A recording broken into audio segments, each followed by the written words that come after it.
दुसरीकडे काँग्रेसच्या अंतर्गत वादामुळे मांद्रेला उशिरा उमेदवार मिळाला। बावी बाक्कर यांना ही उमेदवारी मिळाली असून या उमेदवारीसाठी सचिन परब आणि खलप यांच्या नावाची चर्चा होती। या मतदारसंघात काही पॉकेट सोडले तर काँग्रेसची फारशी ताकद नसल्याचं दिसून येत आहे। काँग्रेसीन म्हाका खूब वर्सां जालीं, सगळीं पदां भोगलीं हांवें, सेक्रेटरी, यूथ वायस प्रेसिडेंट, PCC सेक्रेटरी, वायस प्रेसिडेंट, आतां वायस प्रेसिडेंट आसा। जवळ जवळ म्हाका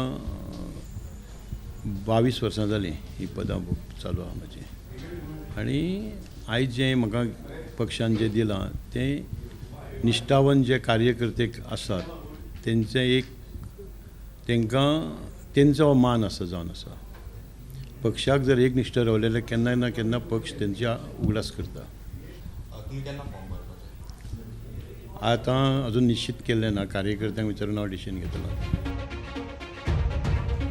तत्पूर्वी सोपटे यांनी पक्षांतर्गत सर्व अडथळे तात्पुरते दूर सावरत पूर्व तयारीनिशी ते निवडणूक रणनीती आखत आहेत। मांद्रे मतदारसंघात मुख्यमंत्री प्रमोद सावंत यांच्या प्रमुख उपस्थितीत दयानंद सोपटे यांनी आपला उमेदवारी अर्ज सादर केला।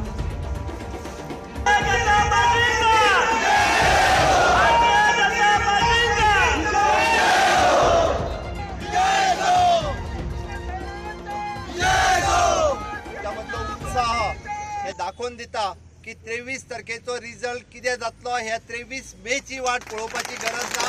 आजूच आमी सांगू शकता की आमचो मांद्रे मतदारसंघ हो मोठ्या मताधिक्यान निवडून येतलो। हांव ह्या समयाचेर मागता की तुमचो सगळ्याचो सपोर्ट, सगळ्याचो पाठिंबो दया सोपटेक आसतलो। आमकां सगळ्यांक खबर आहा येणाऱ्या 23 एप्रिल ह्या दिसाचे मतदान जातले। ह्या मतदाना दीस ज्या पद्धतीन तुम्ही आजपर्यंत काम करीत आहात, फक्त 20 दीस बाकी आहात। हांवें तुमकां कितें करपाचें तें सांगपाची गरज ना।